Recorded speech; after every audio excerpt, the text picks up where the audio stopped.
Okay, well, it looks like it's about 7 o'clock, so, well, here, and 12 UTC, and so I'm going to get started now.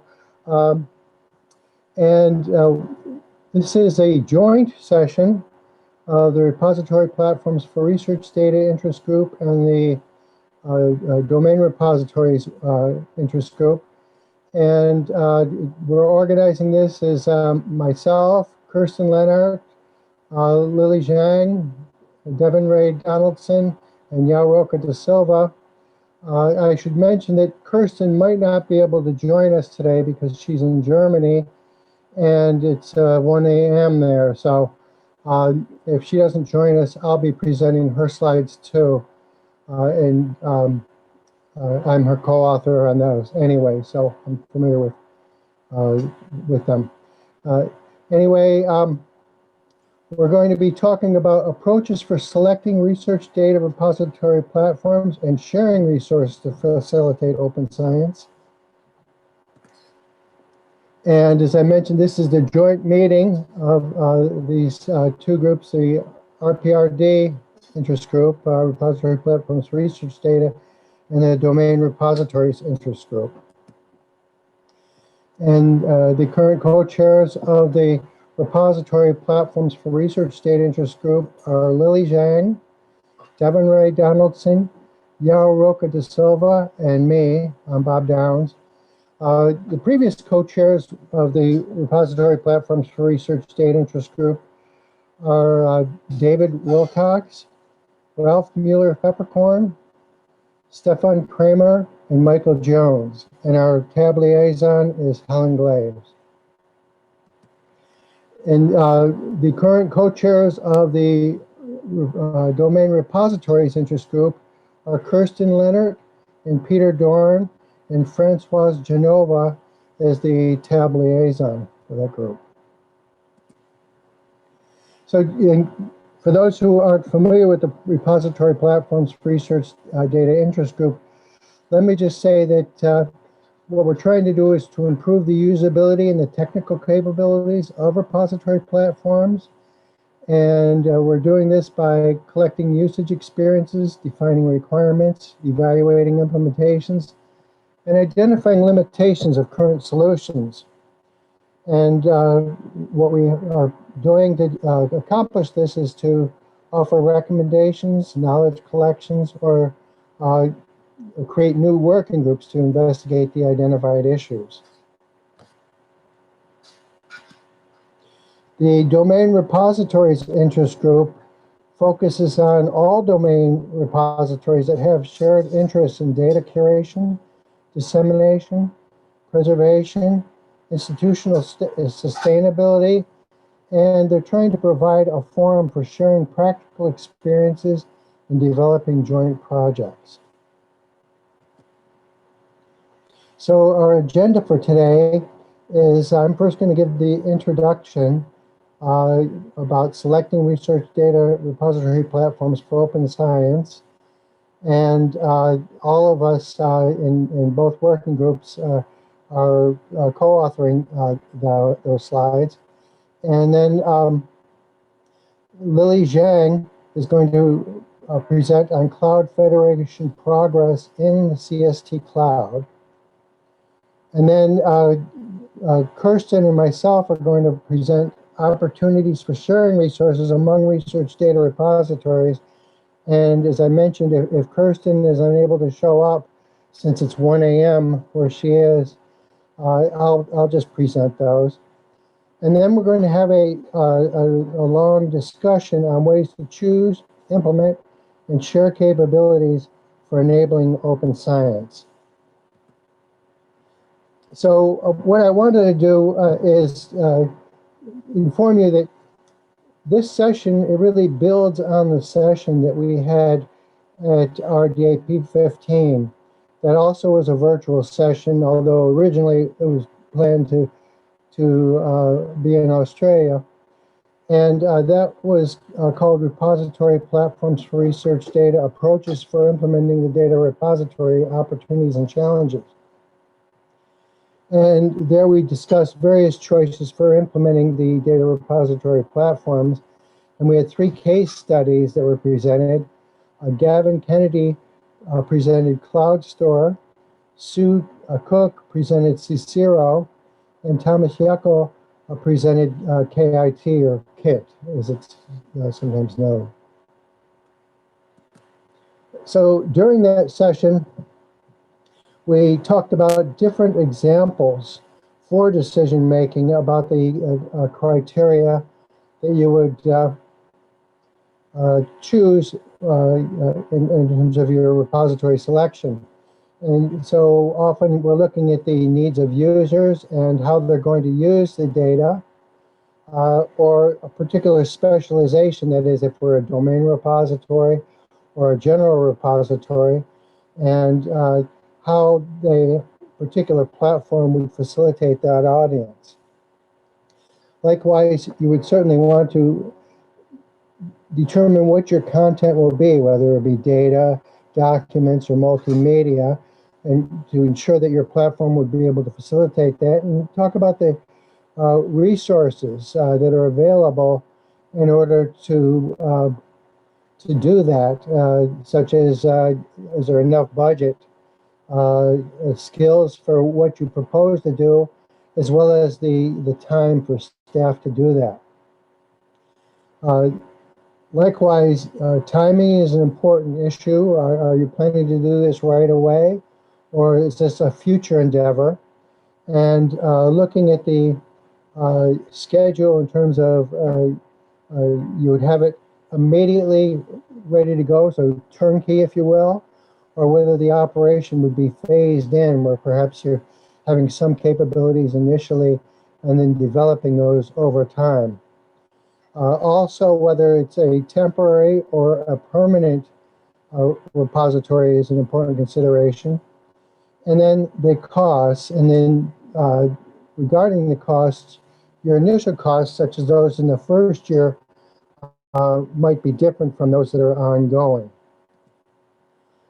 We also talked about some various examples of on-site repository implementation configurations.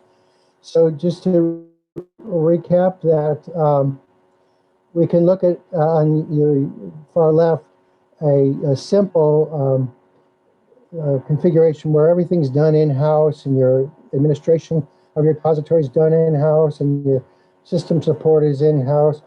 And there you would certainly have to have the staff to do that, etc. Looking at the middle option, there if you don't have the system support staff, for example, you might have those people working externally, and you're contracted to them or have some other kind of arrangement in which they would provide that kind of support for you. And perhaps within that kind of configuration, you would do your own internal administration of the repository. And then on your far right, you see that here, in this case, you would have limited resources, and perhaps you would still host it on site, but your external administration and system support would be provided from some other source. So you can get into more complex constellations, but these are 3 simple cases that you might look at in terms of configurations.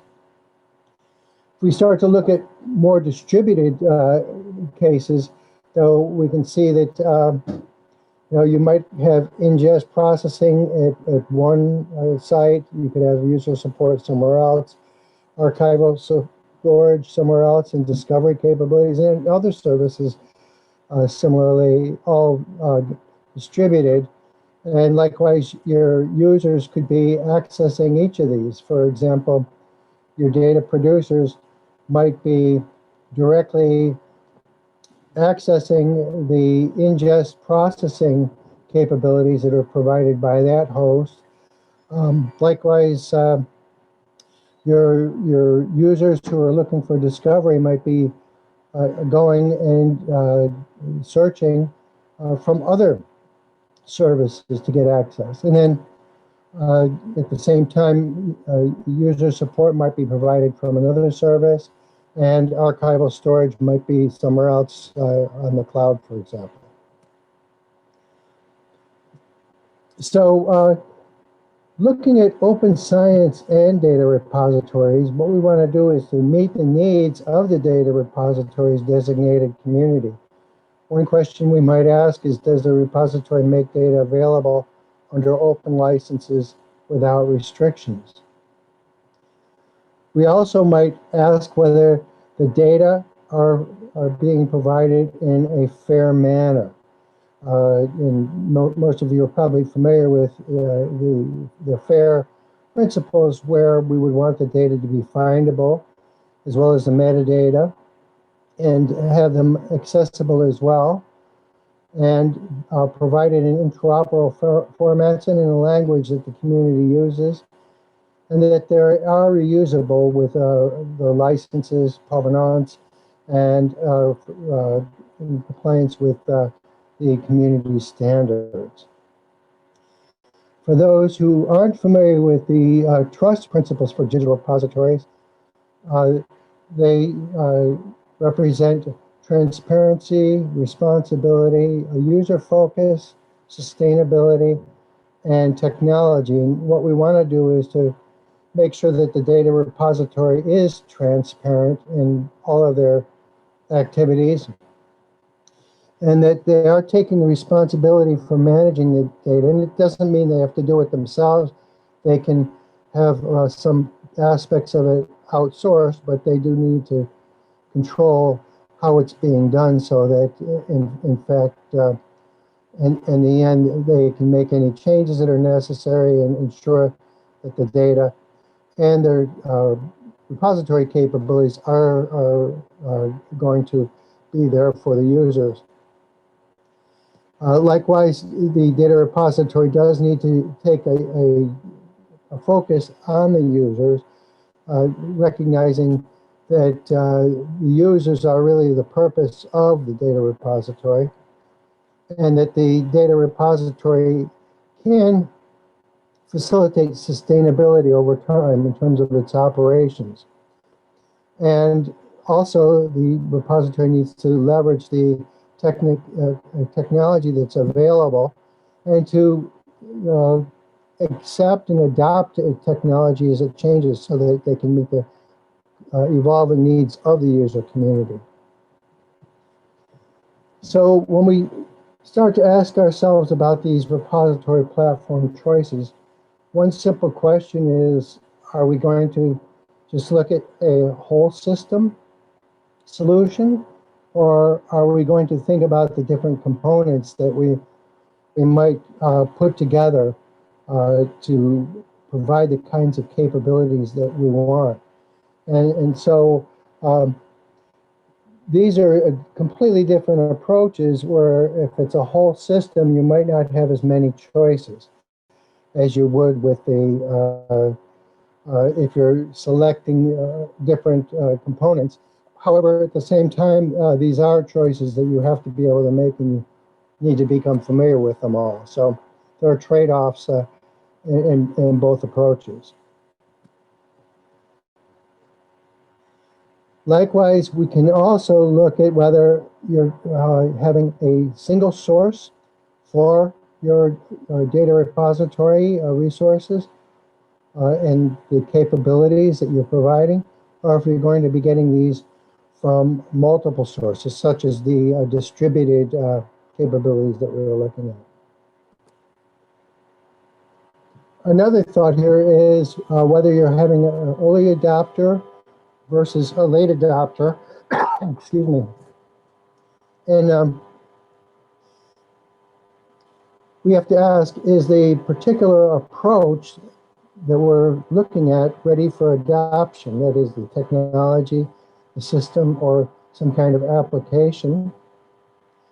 And we have to ask how that fits with our current strategy and our long-term plans. Likewise, we have to ask ourselves whether that is meeting our resilience and sustainability goals, and whether with this particular solution, we're going to be able to leverage it to ensure successful adoption, given our limited resources. And also, we need to ask whether we have a contingency plan or some kind of an exit strategy in case the adoption does not go well. So these are all issues to think about. And thinking about this from a sharing perspective and facilitating open science, we want to reduce the need for colleagues to have to reinvent the wheel. And we want them to be able to learn from each other's experiences and to develop open source software for the community to use and leverage the expertise so that we can attain economies of scale. So with that, I'd like to hand it over to Lily. Lily, can you present your slides? Yes.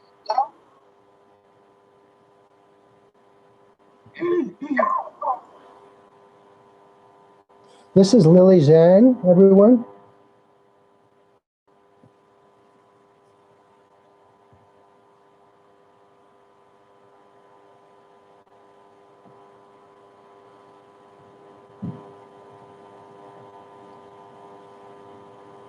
Does this sound good for you? It looks good to me. Okay. So hello everyone, this is Lily from CSE case.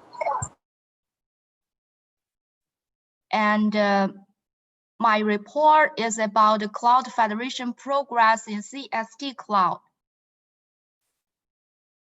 Before starting everything, I would like to say something to our current topic towards the open science. So what does the open science means? According to the UNESCO suggestion, they have a lot of elements within the open science. Among all of these elements, we see a lot of things like the open access to papers, open access to data, open access to like the coding thing, also open infrastructures. And it also means the process to let the research process more transparent, like open innovation, evaluation, collaborations, and so on. And among all of these elements, we see not only open science, but a lot of elements that support us to make science open. And open infrastructure is one of the highlights.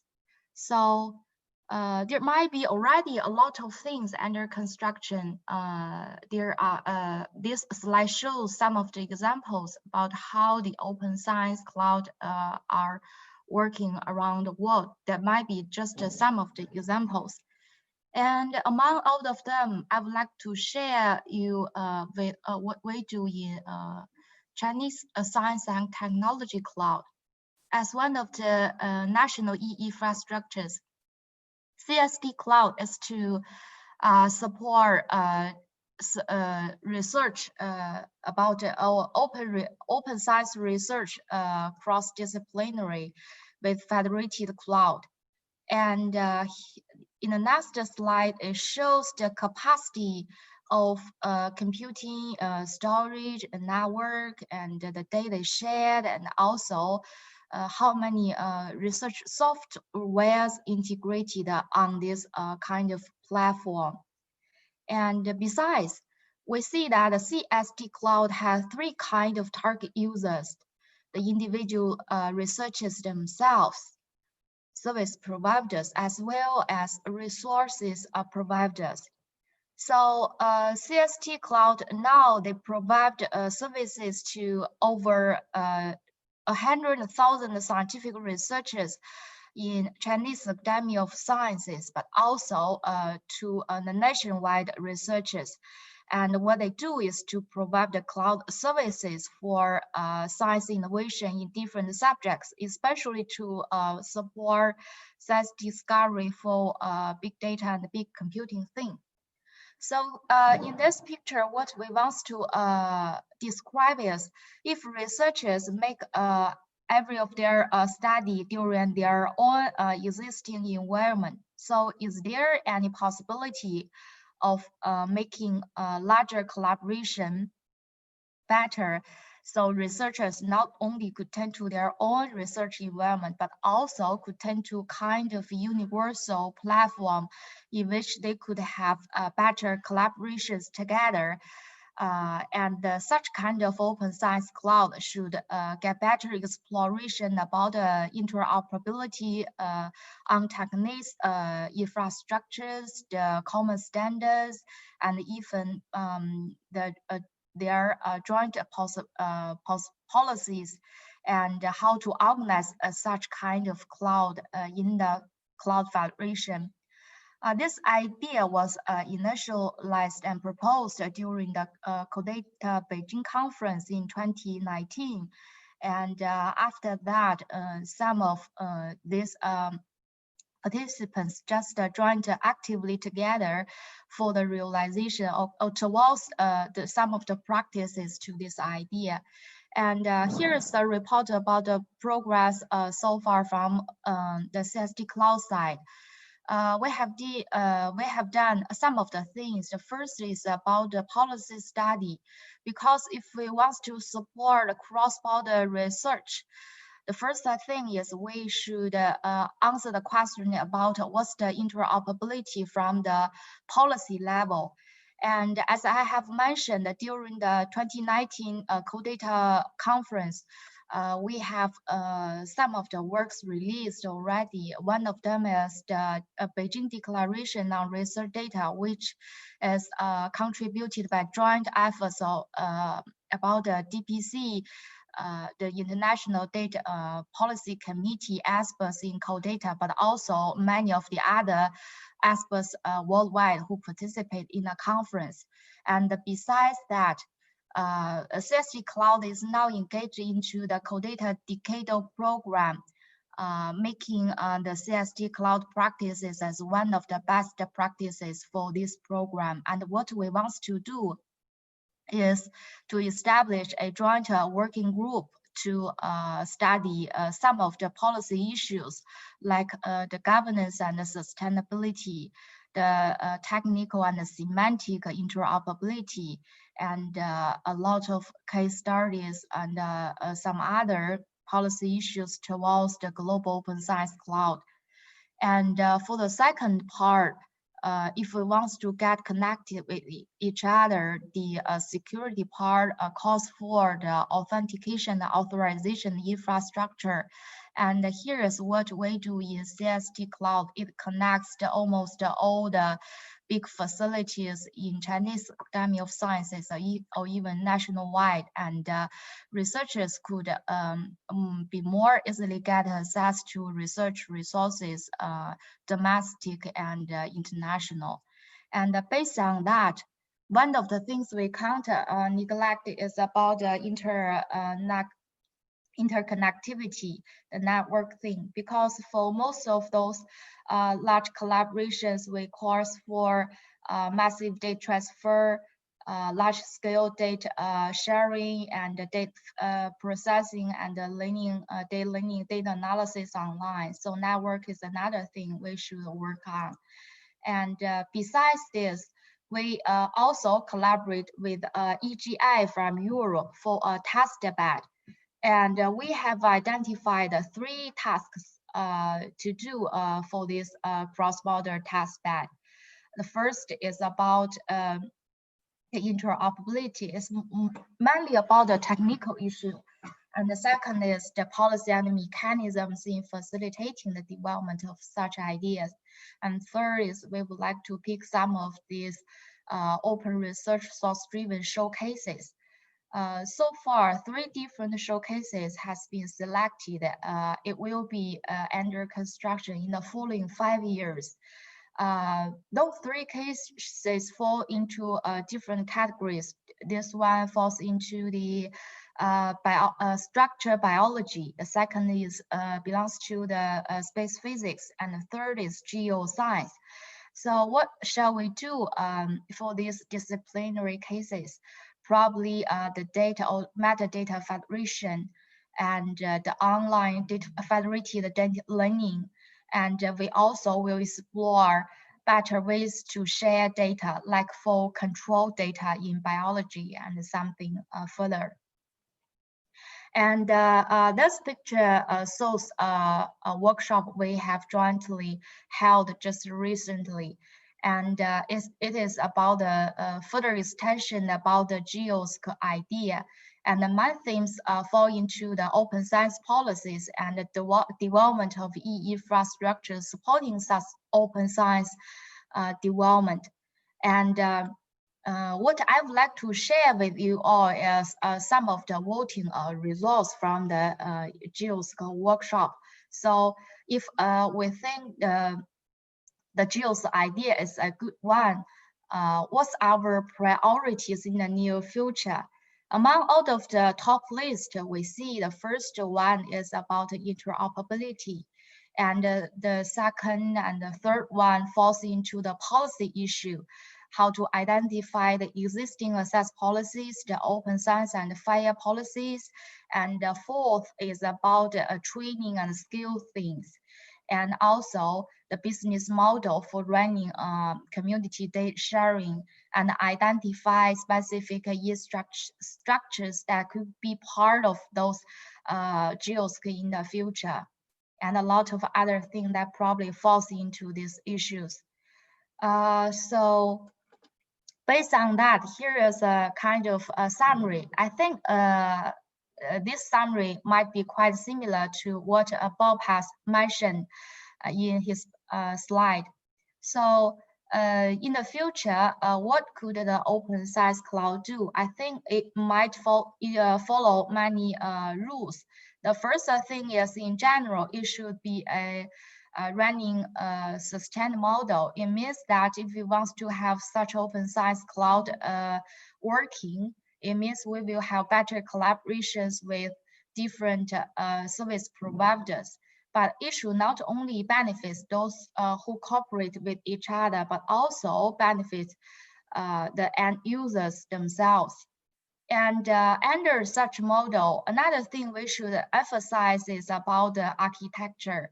Open science cloud means we should get the existing platforms, infrastructures a little bit more connected to each other, and the flow of resources should be more transparent and connectivity to each other. And if we get different clouds merged together, it must be quite a big one. So we should also consider the balance between the efficiency and the effectiveness. Agile system development might also be considered, and the technology should always be interoperable. And last but not least, we should always focus on the sharing of different research resources, because the running of such cloud is to support us for better open science. So no matter what we do for the infrastructure part, what we should always new is we should explore new models for the running of different research resources to let them share the better for more and more users. And if you're interested in this topic, we have also some of the recent events for the GEOSC topic. One is the local training workshop that has overlapped with the RDA conference in Beijing. Another one is we will have the GEOSC panel discussion during the CoData fair conversion workshop. Our panel might be December the 1st. The name of the panel is 12 GEOSC, Priorities, Progress, and Partnership. And we plan to have an international symposium on GEOSC issue next September. It might be a face-to-face meeting. We hope it might be safe for us for international travel that time. And here shows some of the references, might be some of the talks we have delivered so far about the GEOSC idea and some of things we have done. And that's it. Thank you for your attention. Oh, great. Thank you very much, Lily. So I don't think Kirsten has joined us yet. If Kirsten is here and I don't see her, she could let us know. Otherwise, I can present Kirsten's slides, and I'll bring them up now. Okay, I guess I need to share my screen here.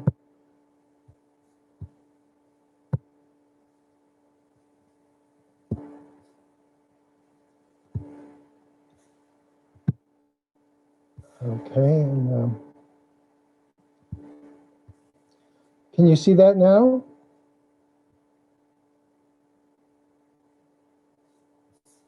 Yes. Hello? Oh, yes. Okay, great. Let me go into.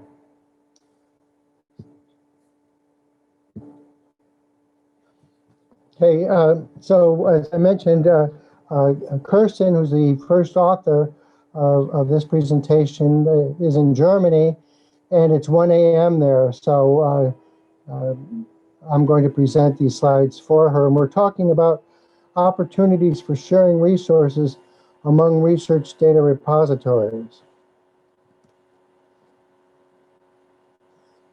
So sharing of information, knowledge, and technology and services can also help to facilitate open science through open data. And what we mean by this is there are various resource sharing opportunities involved. There are various relationships, different partners who might be sharing their resources. Also, the reasons for sharing resources is important, and which resources will actually be shared is critical here. We need to know what resources we need and what resources are available or being offered for sharing. And looking at this, we have resource sharing partnerships. And so we want to think about the kinds of partnerships for resource sharing, and we have some examples that will show the different kinds of relationships for sharing resources. And we'll talk a little bit about the types of resources sharing that we might envision, share data curation services as well. So when we think about resource sharing relationships, one way to do this is through a consortium. In that way, there might be a group of repositories who all belong to the same consortium, and because of those or that kind of relationship, they're able to share resources within that consortium, and the agreements within the consortium might facilitate those kinds of sharing relationships. We also might think about sharing amongst communities of practice. So if there are whole communities of repositories that are trying to achieve the same goals, they might recognize that sharing provides opportunities for them that they wouldn't necessarily be able to accomplish by themselves. Likewise, two or more repositories may just have sharing relationships or partnerships, if you will, for sharing resources where they come to agreements. One has more resources in this area, so they're going to provide those kinds of resources. And another one might have other strengths, and so therefore they're going to share the resources associated with their strengths. Likewise, there might be actual contractual relationships or agreements between different repositories or other service providers in order to exchange services and resources for running a data repository. We also should look at intra-organizational types of relationships. That is, they could be within a school or a department, or within the same department, school, or college. And these kinds of relationships in some ways might be easier to facilitate because they're all within the same organization. They have shared goals, and they might have simple ways of sharing resources that you might not be able to do with external partners. Often, though, repositories that have a common sponsor might get together and working with their sponsor, they might identify certain resources that are available from one repository that could be applied to other repositories. And that way, the repositories all who are funded by the same sponsor will have perhaps similar types of capabilities or even linked capabilities, so that there is a bit of cohesion in terms of the way that the repositories and their services are presented to the user communities. And then similarly, there might just be project collaborators. That is, a team that got together for the purpose of a project that shares and develops resources. And in that kind of collaboration, the different relationships might be specified as part of the project proposal, as well as the acquisition of resources that would facilitate such collaborations. We should, though, also look at the various reasons for sharing resources. For example, different repositories might have mutual needs. And by getting together, they might find a way in which they can meet those mutual needs. And it might be that they both decide, for example, to pool their funding, their available funds, to go to an external contractor who would be able to serve both of them. And in that sense, they might achieve economies of scale, or the mutual needs might identify ways in which they can go to other services to get the kinds of capabilities that they need. Similarly, the science demands of the community, that is, what the scientific community needs in order to utilize the data,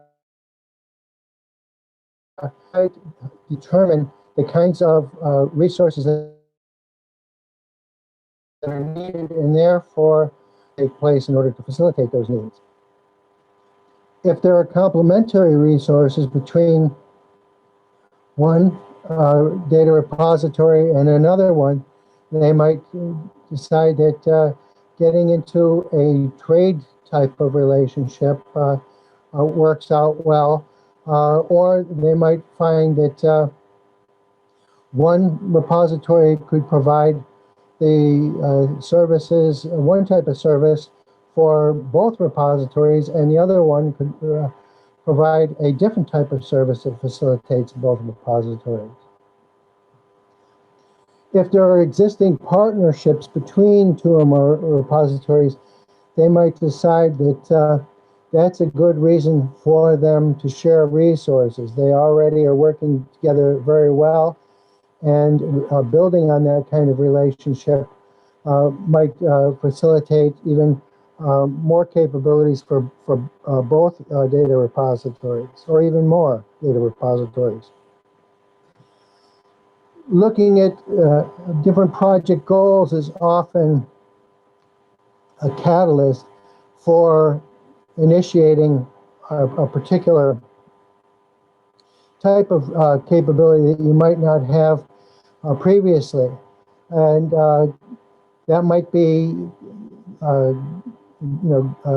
requirements that come from the sponsor, or they could be capabilities that were developed as a result of a collaboration within the project. And then finally, there might be organizational objectives. The hosting organization of the repository might believe that there are certain objectives that they want to accomplish, and the repository developing new capabilities would be the best way to attain those objectives. So here we're looking at some examples of intra-organizational resource sharing, which we might even call collaborative insourcing. On your left, it's certainly a much more complex, that is, if we're looking at for instance, a university, and it has lots of different departments, and each department has different areas of expertise, and they might realize that by sharing these different resources amongst the departments, that they're all able to achieve more and interoperate better in that kind of sharing. On your right, you see a very simple kind of collaboration where the department might just share resources within its school itself, the parent organization. And then if there are two or more colleges within a university, we would see a scenario such as the one on the bottom right side, where perhaps in one school there's a department, and then another school in the university has another department, and these two decide to share their resources. And in all of these examples, though, the collaborative insourcing that takes place within the organization might be a lot easier to achieve than working with external partners. So looking at the different types of partnerships that might exist for sharing data repository resources, we could look at, for instance, a repository to a repository. That is, two repositories working together, and they would be partners in sharing resources to facilitate both of their data repositories. And of course, this is a simplified case. It could actually be more than two data repositories involved. And there you get into the data repository groups, where peer data repositories, if you will, work together to achieve their individual and common goals, so that they might be able to provide the kinds of capabilities that they need for their user communities. Then we also want to consider the generalist data repositories as well as the specialist data repositories. Even though there are different types of audiences served by these data repositories, they both do have common interests as well as their differences. And so there might be opportunities for partnerships to develop between those kinds of repositories as well. So just looking at the types of shared data curation services that we're talking about here, we might just be talking about repository services. And generally speaking, we could categorize them as ingest, storage, discovery, access, and analysis. I know this is a simplified way to look at this, but and there are certainly more services that could be provided, but this is one way to look at them. Another way is to look at them in terms of system services. For instance, you might go and get a service provider to do the installation for you. Get another one to do hosting for you. Another one could do your support services. Likewise, you could have a contracting organization to do your maintenance for you, or another one to do the development so that your capabilities are always evolving to meet the community needs. Another type of shared data curation services is just plain data services. That is, could be data product development, which is developing new data products to be disseminated to the user community. Likewise, metadata is another service that could be provided by one particular group, or documentation, which is similar but much richer often.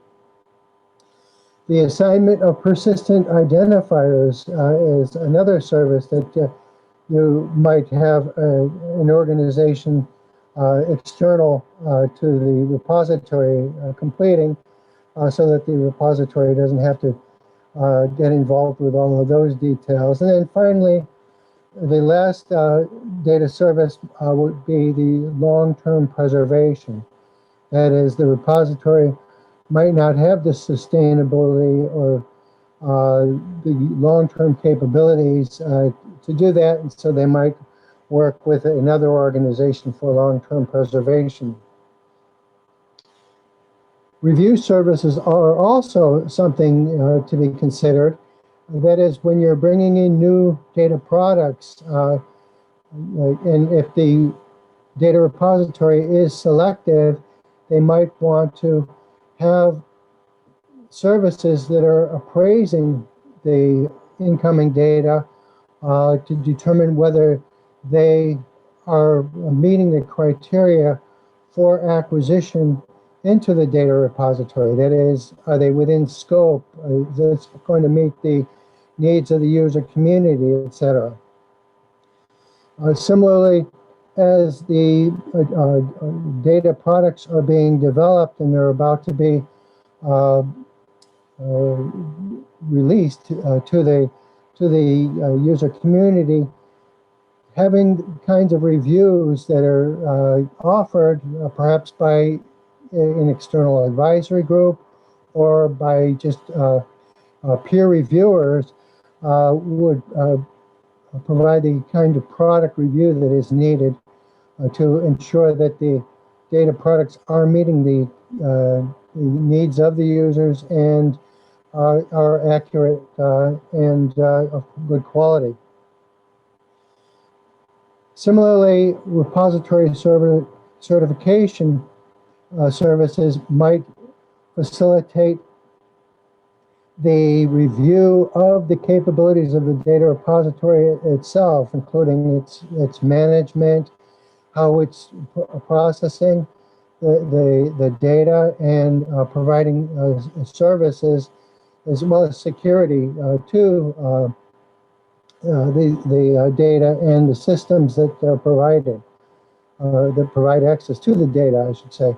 So review services are also important. And then finally, organizational services such as strategic planning.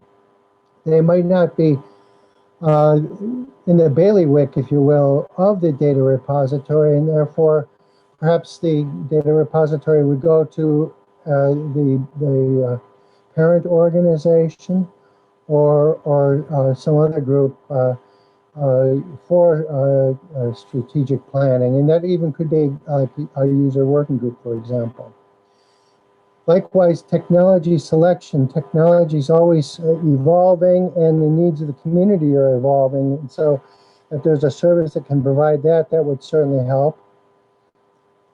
Similarly, staffing up, recruiting the staff that are needed, and likewise providing training for those staff will help to keep the organizational capabilities of the repository in a state where it can serve the community. So looking at the data management product sharing, ideally open source software would be a good way to do this. And some of the things that might be provided would be, for example, data submission templates, some code libraries for processing data, or various tools for data analysis. Likewise, scripts could be shared for executing different codes that provide the capabilities that the community needs.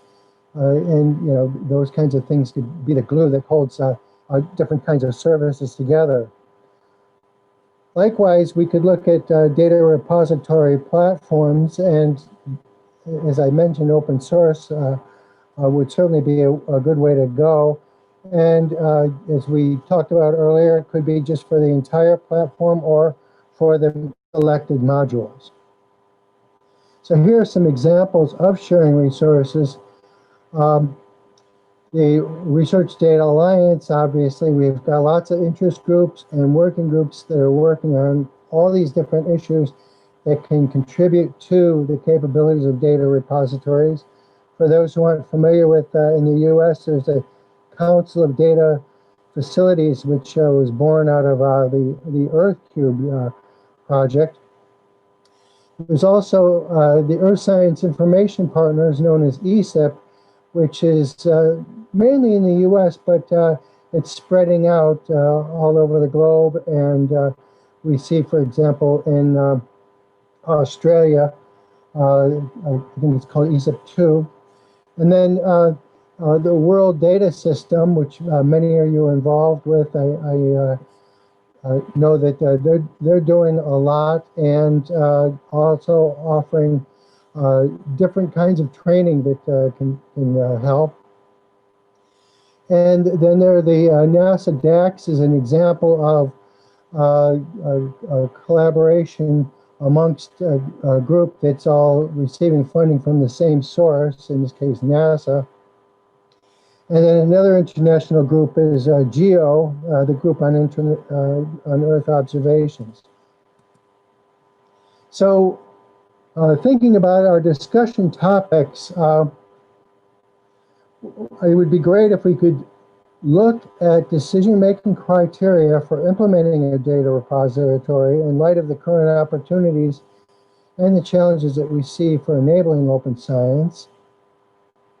And it would be great if we could identify criteria for selecting particular approaches for adopting and implementing data repository platforms, and for sharing the resources, especially those that can improve resilience and enable open science. So some considerations for our discussion will be decisions for implementing data repository systems and services that optimize resource utilization and enable open science for current and future users. But we also, I think, need to look at organizational, financial, managerial, and operational perspectives. These kinds of things can inform our decisions for selecting either particular approaches or for adopting and implementing specific capabilities. And then approaches for collaboration, federation, and sharing of resources that have been enabled by a particular data repository, and that would enable it to succeed in a sustainable manner. And finally, we have some questions that we might want to consider for discussion. And these are, how can we help data repositories identify resources for adoption? That's a very broad question, I know, but as we begin to look at the needs of data repositories, we might be able to look at ways in which we can help them. Also, how can we help data repositories to select among available choices for adopting resources? There are lots of choices out there, but there different criteria would be applied to different kinds of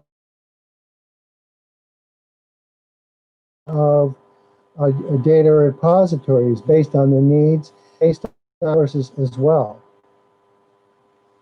Then how can we help data repositories identify opportunities to share resources? Yeah, there are lots of resources out there, but a repository needs to be able to identify those opportunities. And so if there's a way to help them, that might be worth looking into as well.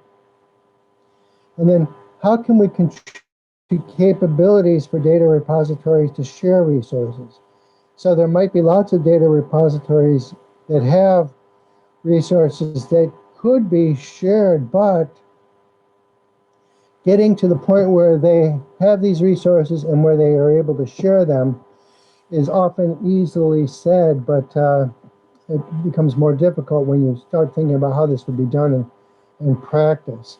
So that's another question to think about. And then for our last question is, how can we help data repositories to converge on procedures and data standards when considering opportunities for sharing and adopting resources? So at this point, I'd like to open up the floor for others who might want to speak and either to address any of the issues that were mentioned in each of these presentations, or perhaps to think and speak about some of the questions that we see here.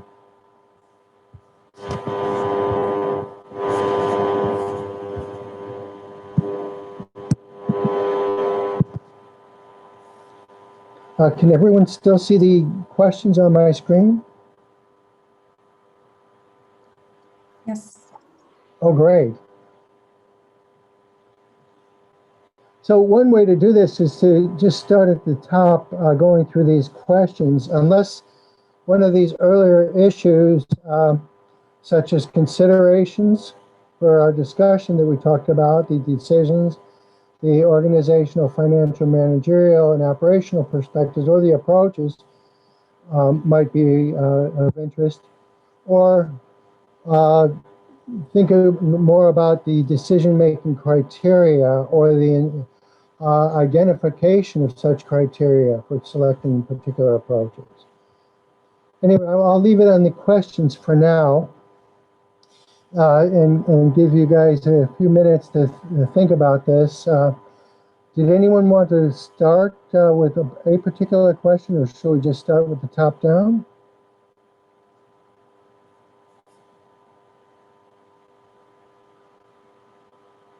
Okay, well, not hearing any suggestions, I guess we could just start with the top question. That is, how can we help data repositories identify resources for adoption? When I'm talking about we, what I mean here is the RDA community, and this is a joint session between the Repository Platforms for Research Data Interest Group and the Domain Repositories Interest Group, but there are also many other interest groups that have a stake in this and certainly could contribute. So if representatives of other groups here as well, it would be good to hear about some of the resources that they might be aware of and how we can help data repositories identify those resources for adoption too.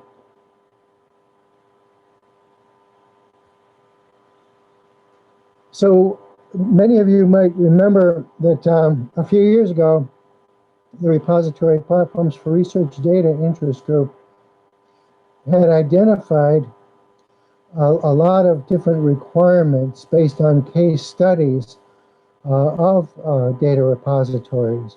And there, in those case studies, there were a lot of requirements that were identified. And so one way to think about resource sharing is to think about the requirements that repositories might have, and having resources identified in terms of each of those requirements.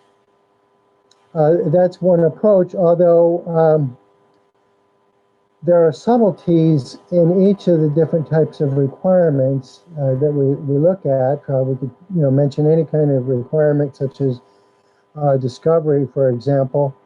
And within discovery, there are a variety of different needs.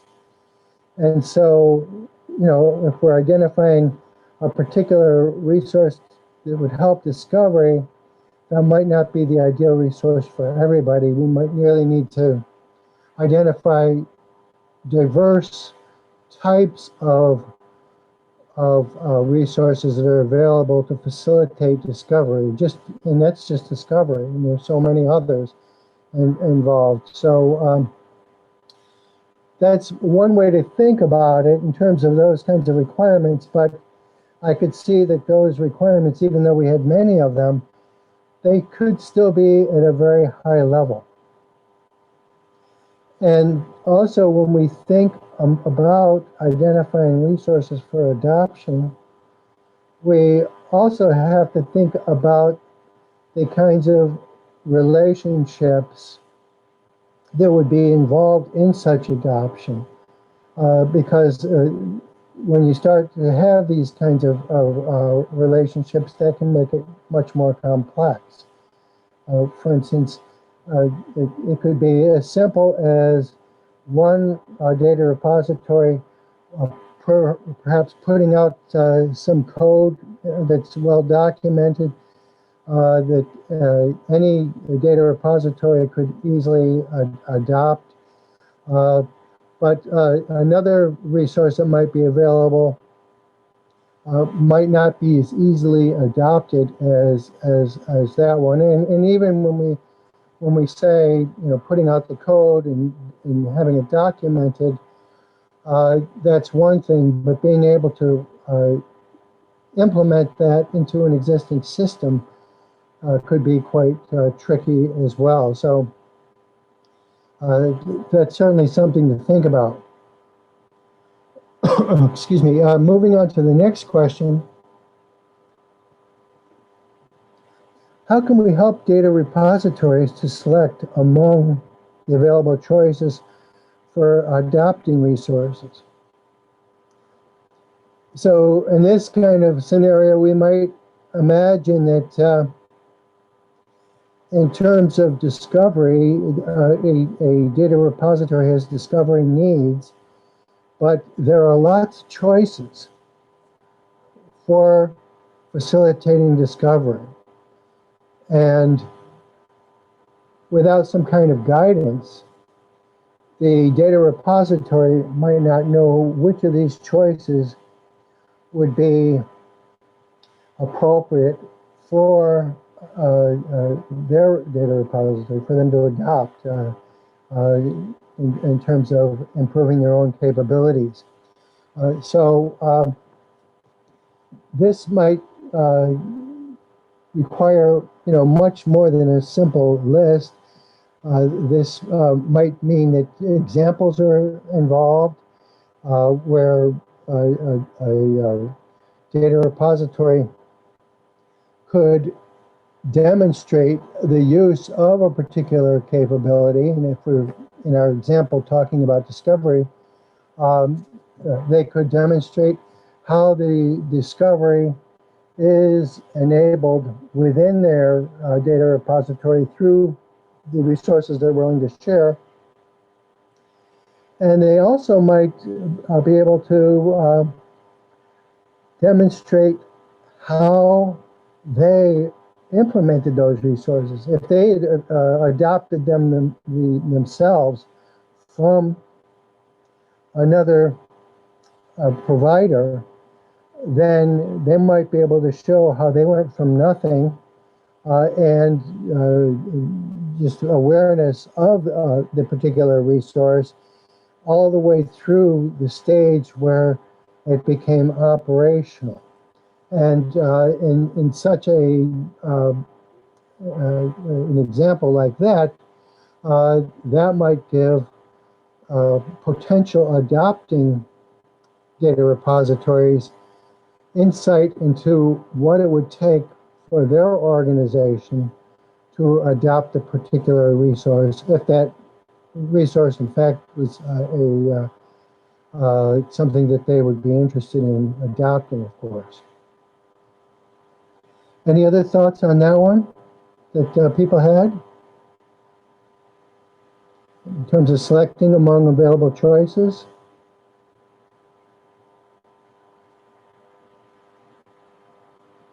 Okay, well, not hearing any, let's move on to the next question. How can we help data repositories identify opportunities to share resources?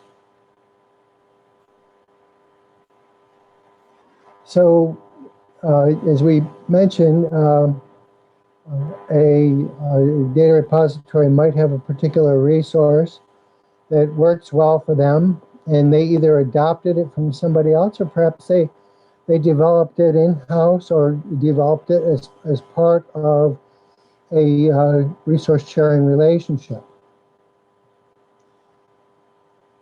And so if they're willing to share their resource, but they don't know who they might want to share it with,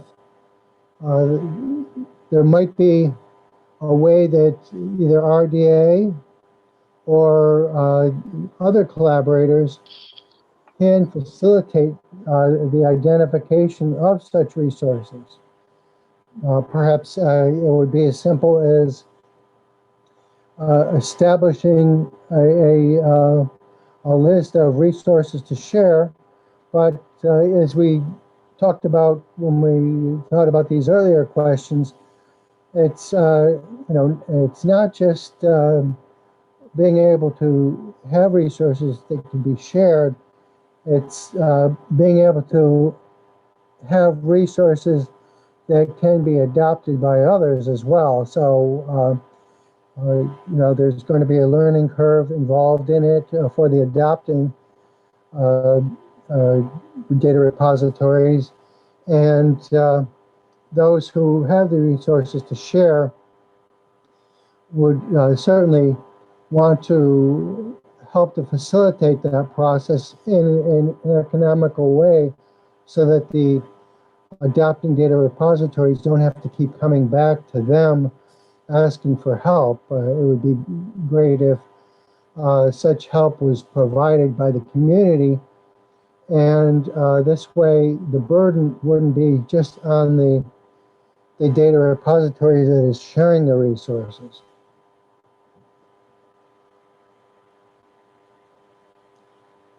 Does anybody have any insight on that question, or other concerns they might want to mention related to that?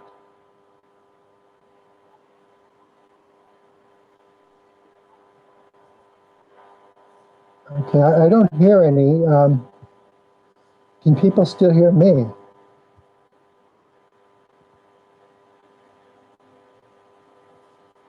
Are people able to hear me? Yes, we can. Oh, okay. Yeah. Just one, I didn't hear anything. You have some considerations on the chat. Oh, let me take a look. Yes. Okay, we do have some comments in the chat. So Bob, I want to add up a comment to the third question. Oh yes, please go ahead, Lily. Yeah. Actually, as for me, I think the third question is quite interesting.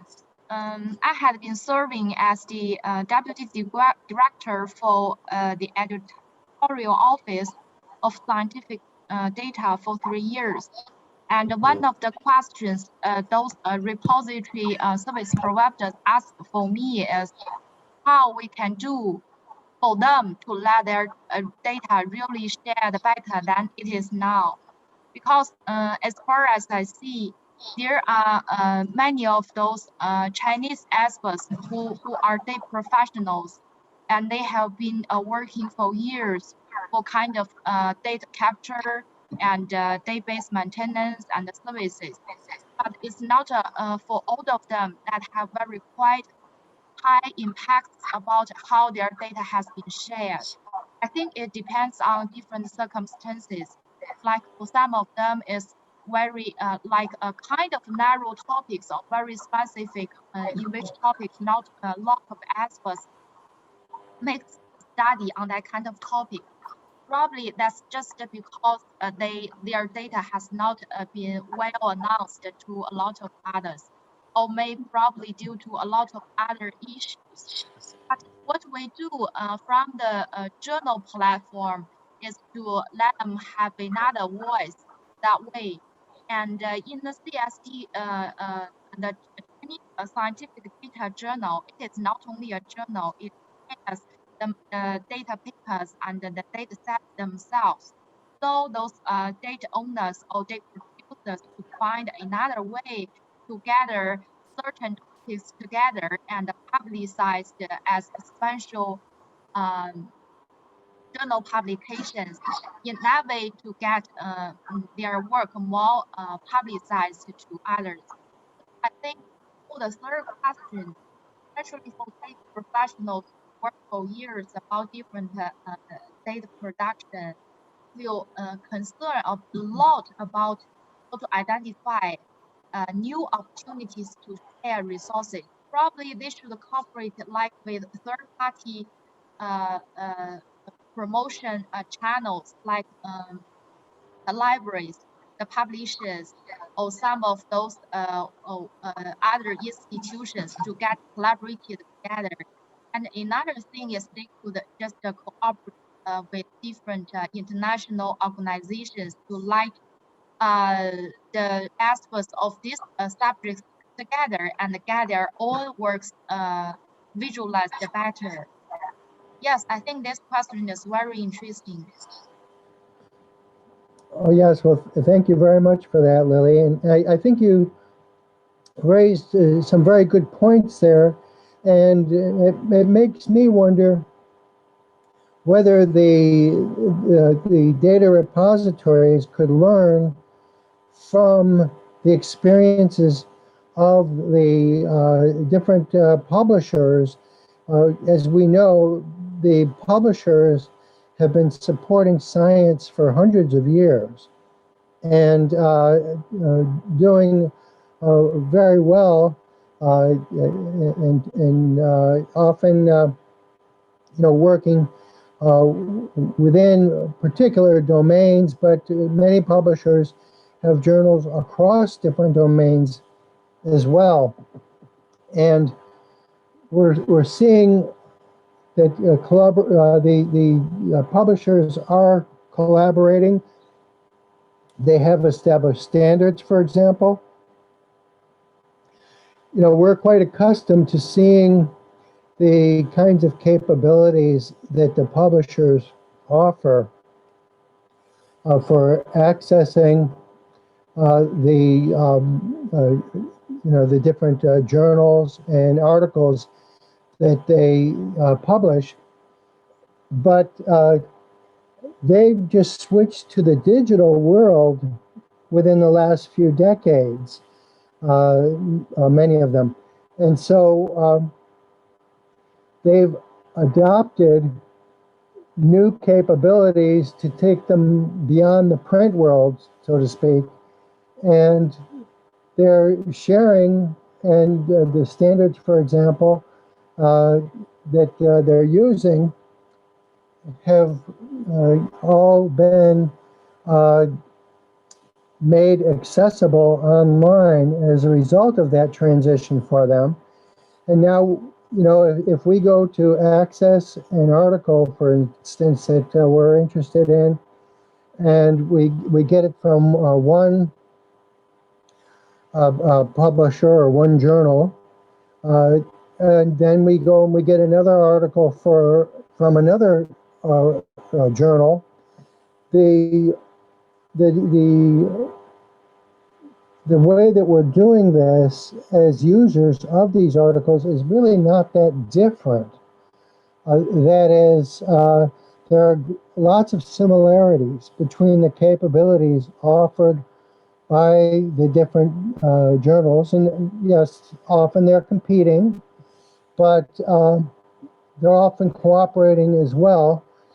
And often, too, they're seeing capabilities that they don't have that another journal might have, and then that's giving them ideas for how they might be able to improve their own capabilities to be similar to the kinds of capabilities that are offered by other journals.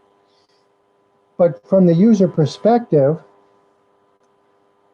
we're all going out and getting these articles to read, and we're seeing so many of the capabilities that are enabled for us to use these articles that if we don't see them, the capabilities that we expect in a particular journal, the journal will be behind, so to speak, and that they are not providing capabilities that are really the norm, if you will, for the users. And so here we see, in a way, the data, or I'm sorry, the article publishers have an ecosystem of their own, and we as users, that is the research community, are contributing that to that because of our own needs and our evolving needs as well. And so I think that that is the data repositories, could certainly learn a lot from the kinds of publishing experiences that Lily has talked about here, and we could grow our own capabilities and be a similar kind of ecosystem that is among data repositories that we see currently among the different publishers of scholarly articles. Yes, and I think I have another issue to stress that may both answers the third and the fourth question is about how we can get the research resources really share. I have an example. I know that in CDAC, we provide data sharing for registered users.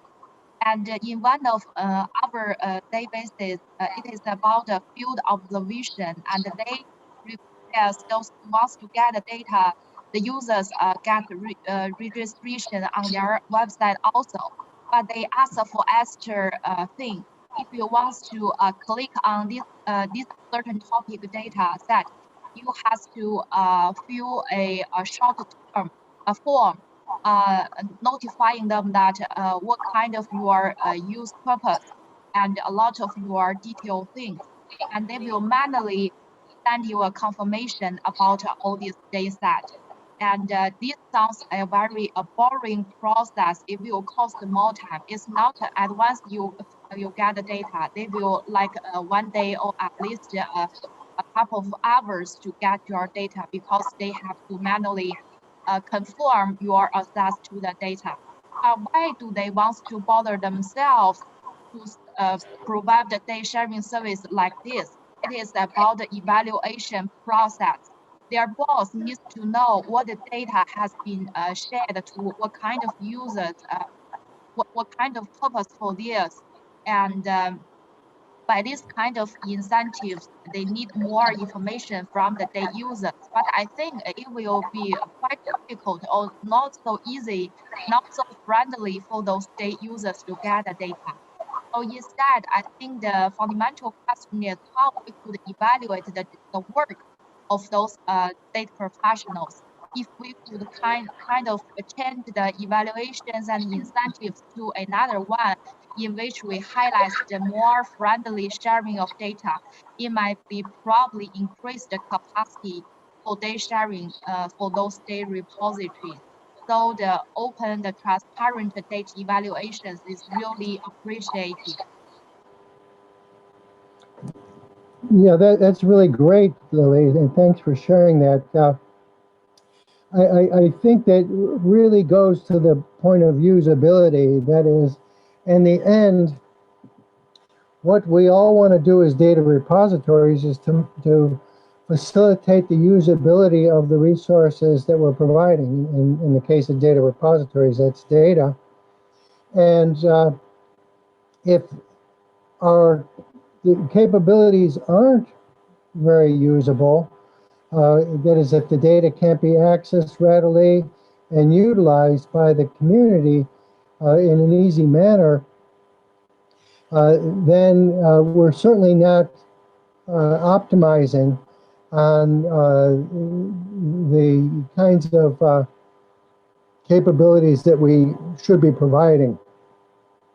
And also, to your point, Lily, I think that the users can share as well. That is, if a user has used a particular data set and found it was appropriate for a particular kind of use, that information would be very valuable to other users, especially when the other users are trying to determine amongst several different data sets whether a particular data set is the right data set for their use. And if they have available to them, that is, if the users or potential users have available to them information about the use of a particular data set that they could learn from, that could help them decide whether they want to adopt that data set for that particular use. An example that we might think of would be if a data user had written an article about the use of the data, and then in the data repository, that article is available as a cited reference about the data, so that the users who are considering that data set could then look at the citations of the data set and decide that one of those articles is related to their use. Then they could read that article and they could use that to help them decide whether the use that they're reading about is similar to their use. And also they would identify any concerns that might have been raised by the previous users who reported on the use of that data set. So yes, that would also be very helpful.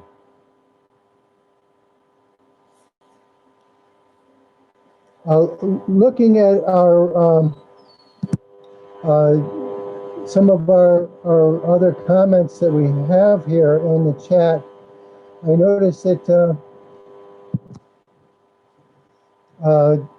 Leighton Christensen mentioned that if anyone has any governance documentation for a repository consortium, to contact Leighton about that, because they're trying to build a consortium or repository network, and they could certainly use some help. So here, this is an example of a similar kind of activity.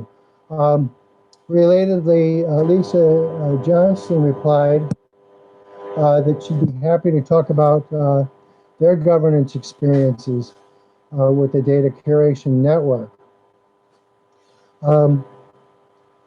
Did anyone else want to mention similar experiences that they, or even Leighton, would you like to mention the consortium that you're talking about?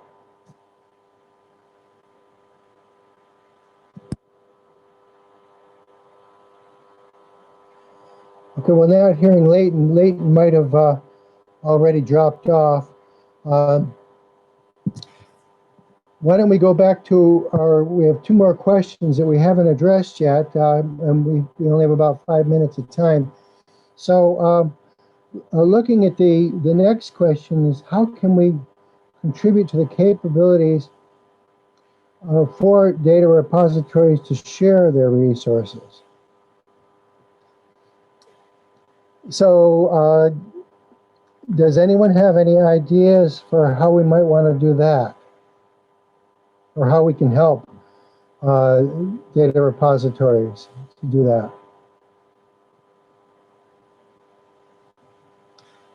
Well, one way to think about this is if a data repository does have resources that they are willing to share, but they don't have the capabilities to actually share them. That is, perhaps the resources haven't been well documented, or they haven't described how they would be implemented. In either of these cases, if they've worked with another repository, they could have adopted those resources from them. That is, if they previously shared those resources with another data repository, perhaps the data repository that received those resources could contribute to the documentation that's available for them so that other parties also could share those resources.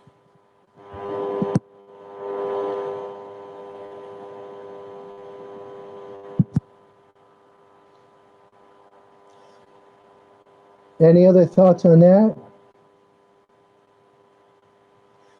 Well, I see that Lawrence El-Khoury, he's mentioned that how can the service of peer review of data be managed, especially when you have a general data repository? Who will be the experts? And I think that's a great question, Lawrence. Given that a general data repository has many different kinds of data that they're providing and probably serving many different communities, it almost seems like they would have to get many communities contributing to the peer review and contributing within different topics, that kind of sharing. So I think that that's a great point that you've raised. Also, and I don't know if I'm pronouncing this name right, Sinukawa Mao has mentioned that I think machine actionable DMPs will help data repositories. So I presume that the DMPs here are the data management plans. And yeah, I believe there's a working group or an interest group for machine actionable data management plans. So yes, I think collaborating with that group, we should be able to identify ways in which such plans will be able to help various data repositories. Seeing that we have 1 minute left, I just want to pose the last question for people to think about, and that's, how can we help data repositories to converge on procedures and data standards when considering opportunities for sharing and adopting resources? And actually, I think that last comment about the data management principles is certainly applicable here, as well as other procedures and standards. If we can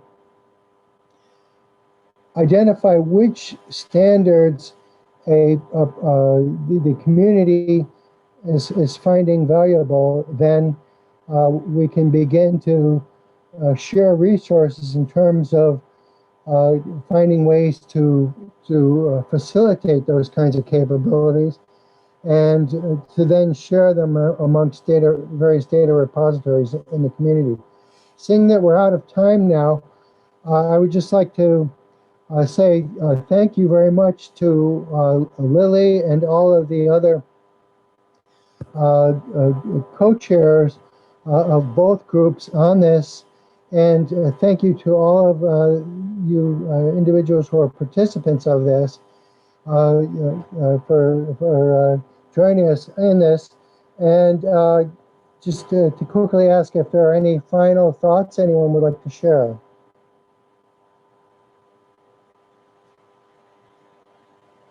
Okay, well, not hearing any, I guess since we're out of time now, we'll close it out. But again, thank you, everyone, especially Lily, for all of your contributions. We very much enjoyed the opportunity to be able to share all this with you.